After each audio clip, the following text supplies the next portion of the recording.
سنرحل إلى مكان حتى الطريق إليه محفوف بالجمال، محفوف بالاكتشاف. سنذهب إلى مدينة يتزاوج فيها البحر بالغابة بالجبل، هي الماتلين. أكيد سعيدة جدا أن يكونوا ضيوفي اللي حاضرين معايا اليوم في ذاكرة قرية من أصيلي الماتلين. أكيد هم الذاكرة الحية لهذا المكان.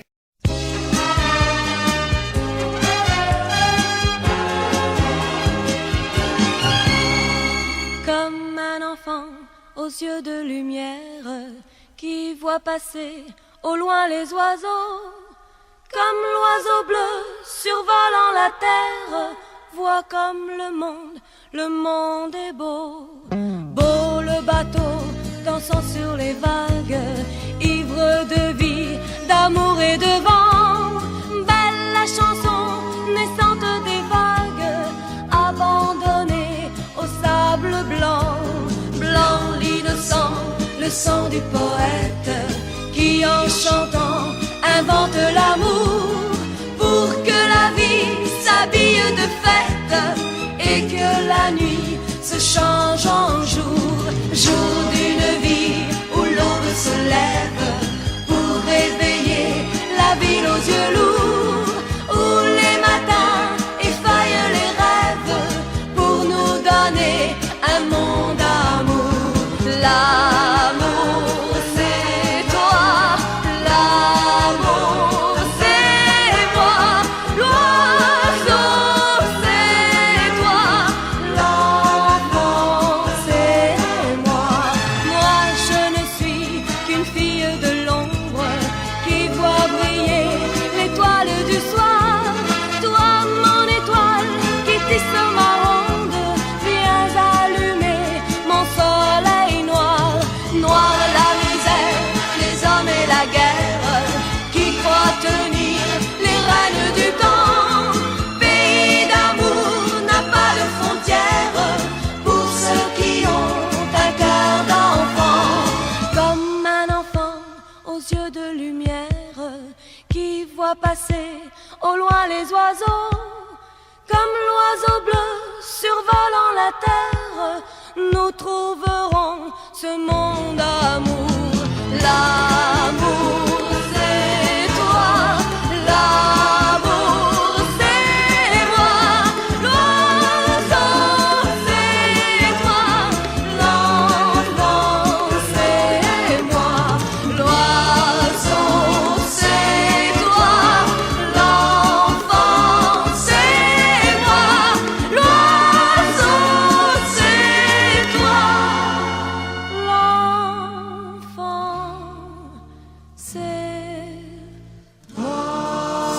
الماتلين فيها كل الخصوصيات في الحقيقة، الحضارية، التاريخية، البيئية، الجمالية، الفلاحية.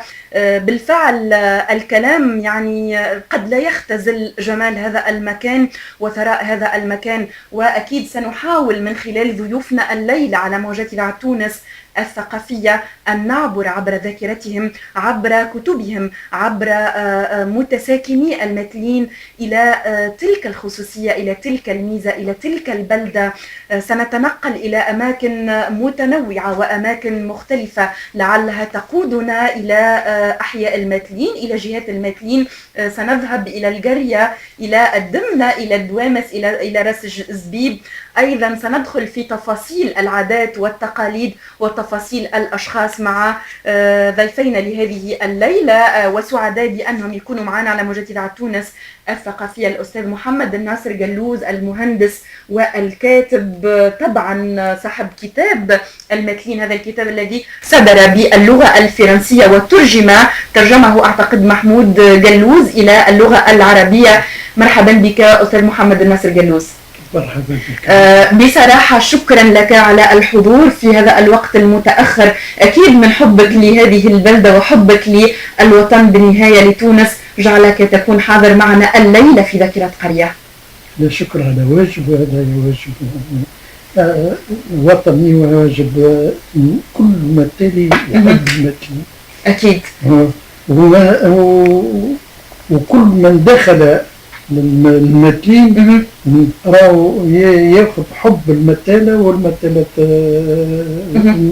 المستضيفين يستضيف الناس وأصلا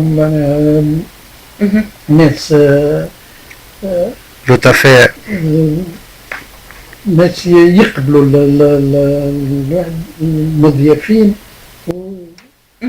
انا حبيت كذلك من خلالك نشكر اللي اتصلنا بهم الكل. احنا اتصلنا بالمندوبيه الجهويه، اتصلنا بسي محمد الحبيب بن عبد الله اللي كيف ساعدنا باش نتواصلوا معاكم، وكذلك سعيده ان يكون حاضر معنا اليوم صاحب كتاب تاريخ المثلين حاتم بن الهادي سعيد.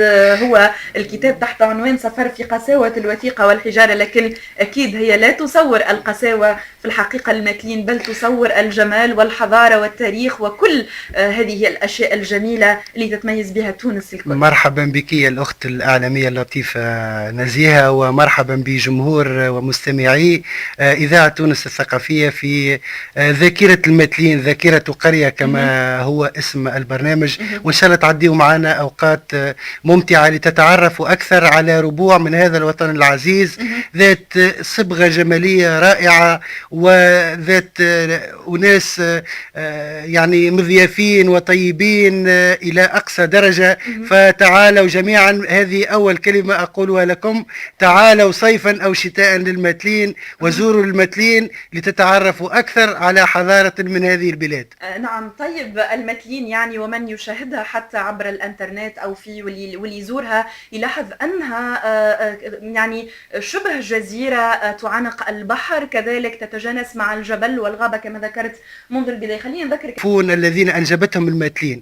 يعني عندما نسمي الدكتور عز الدين قلوز، نعم، عندما نسمي السيده الفاضله سعاد قلوز وصاحبه كتاب لجاردان دو نور، يعني عندما نتكلم عن الشاعر والكاتب بشوشة بن جمعة، عندما نتكلم عن الشيخ حجي قديما، عندما نتكلم أيضا لا يسعنا إلا أن نتذكر شاعر المثلين الراحل المشهور بشعره بهيم قدم قرعة، يعني مثل معروف. يعني هذه اللي شاعر من المثلين اسمه قدور عزوز، يعني سوف يذكر العالم.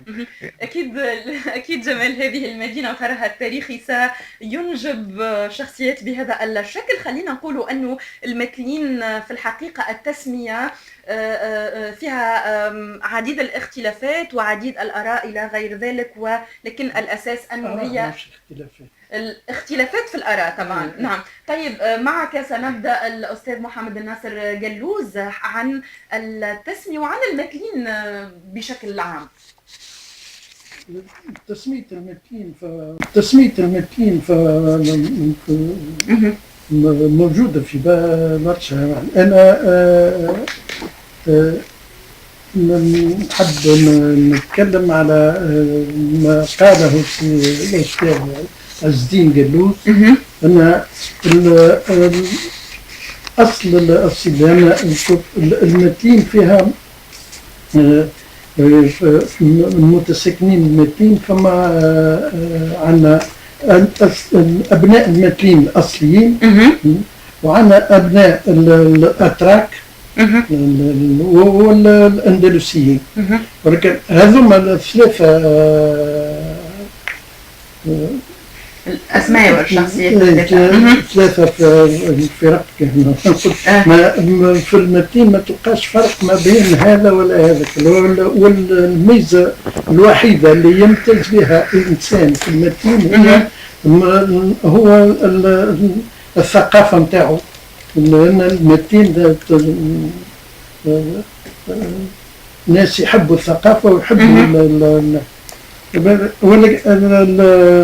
اللي ما جاء به سي عز الدين قلوز أن فما المثلين سميت المثلين من طرف المهاجرين الأتراك.